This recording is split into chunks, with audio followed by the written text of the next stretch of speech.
Mwaramutse mwese abadukurikiranye hirya no hino ku isi cyangwa mwiriwe bitewe n'ahantu ubarizwa. Muri kumwe n'uwo wakunda cyane Biruhutse Abraham afatanije n'umukameramani Nigena Providence udukurikira hirya no hino ku isi kuri Mushonyi Nziza TV.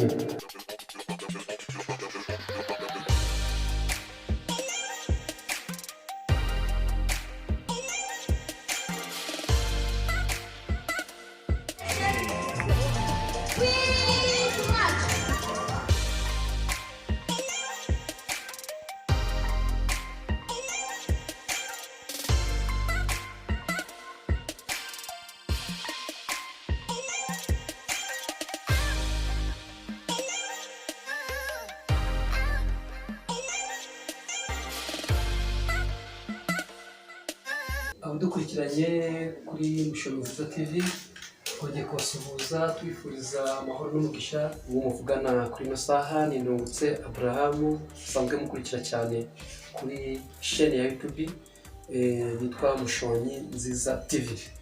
Musanzwe mukurikirana ibihangano tugenda bashyiriraho, ariko kuri ubu ngubu nagiraga ngo mumanze mumenye ninde muvugana, ninde mugirana ibiganiro, ninde ubagezaho inkuru nziza zishyushye, ese ninde ubasha kubigisha ibintu bitandukanye.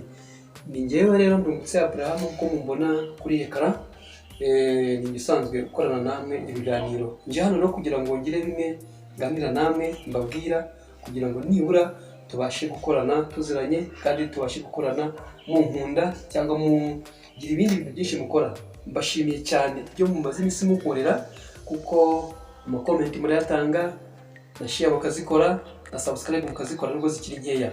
Kugeza ubu ngubu rero umuntu wese uzajya ugera aha ngaha kuri ino chaîne ndamusaba inkunga ikurikira. Inkunga yawe mukeneyeho ni subscribe, ni share na comment. Ubundi ibyo ngibyo bizaba bihagije, nubwo byaba ngombwa ko haboneka n'izindi nkunga zitandukanye, ariko izo ngizo nizo zibanze tuba dukeneye. Kuko iyo urebye n'undi akareba burya hari byinshi umuntu agenda yunguka mu byo tugenda tubagezaho. Ubu ngubu maze iminsi mbagezaho ibintu bijyanye n'iyobokamana. Bari kubabaza, bari kugira ngo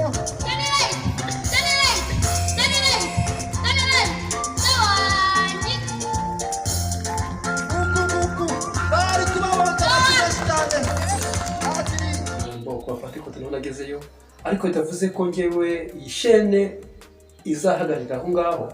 Ntabwo iyi chaîne ari chaîne ivangura.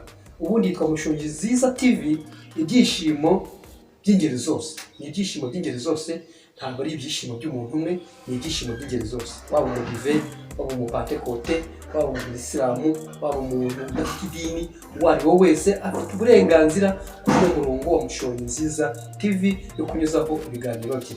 Ubu ngubu muribuka ko dutangirana twabagezagaho amakomedi atandukanye. Ntabwo twabihagaritse kuko abakinnyi turabafite n'ibihangano turabifite kandi byinshi cyane, ariko twari tumaze iminsi dukenye kamera. Twajyaga tujya kubikora tugatira kamera, bakaduhenda ibintu bigakomera, ariko ubwo tugiye kugira kamera yacu ni kuvuga ngo ibikorwa byose tuzabibagezaho.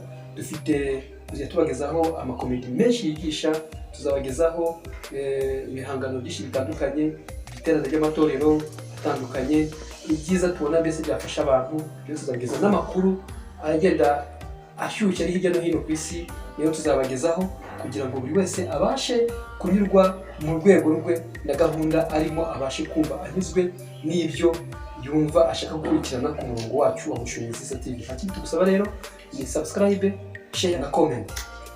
Ndabizi muradukunda, natwe turabakunda, gusa Imana ijya ikomeza kubana namwe kandi bayibashimiye aho mugejeje mukora pe. Hari abantu bajya badukurikirana bari hirya no hino ku isi. Njya mbona abantu bo muri Kenya, ndabashimiye cyane, mwarakoze cyane. Abantu bo mu Burundi mwarakoze cyane kandi mukomeza aho ngaho. Abantu bo mu Rwanda nabo hirya no hino mu ntara zitandukanye ndabashimira cyane, mwarakoze. Ndetse n'abantu bo muri Congo namwe mwarakoze. Australia naho bajya bagerayo, mwarakoze abo muri Australia rwose, Imana ibahe umugisha.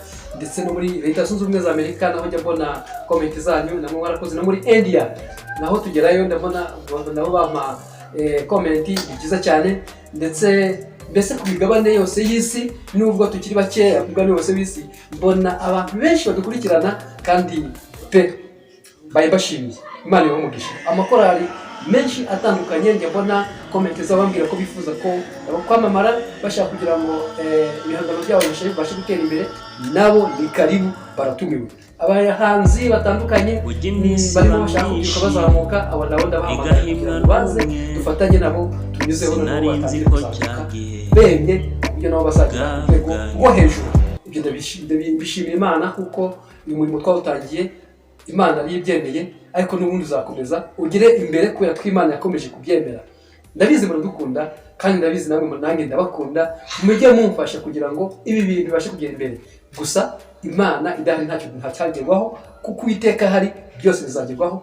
Kandi nasomye amagambo ambwira ngo dushobozwa byose na Kristo uduha imbaraga. Iyo Uwiteka duha imbaraga, akaduha ubushobozi, akaduha akaduha amagara mazima, ibintu byose bigenda neza. Wowe nkurikiranye rero hirya no hino ku isi, ndagusabye umugisha utagabanije. Aho werekeza amaboko hose, aho unyura hose, ibyo ugerageza gushyiraho umutima byose, Imana igira umugisha kugira ngo ubashe gutera imbere, maze nawe uzabibirahira ibyiza wagezeho mu gihe kizaza. Shane yacu rero nuko iteye kandi twizeye ko izagenda neza. Niba ufite igitekerezo ushaka kutugezaho nyuma y'ibi ngibi, hari icyo nagusaba, jya munsi ya video wandikeho comment icyo wifuza kutugeraho, tuzahita tubibona kandi tuzahita tugusubiza, cyangwa ujye kuri WhatsApp utwandikire kuri 078 078 402 602, cyangwa utwandikire kuri Gmail yacu. Ninjyakiraho video email muzajya muyibusanga munsi ya video, noneho nujya ko bigoye kugira ngo utwandikire kuri WhatsApp, ujya muri email yacu twandikire amakuru tuyabona, hanyuma nawe tugusubize kandi turabakunda. Murakoze cyane.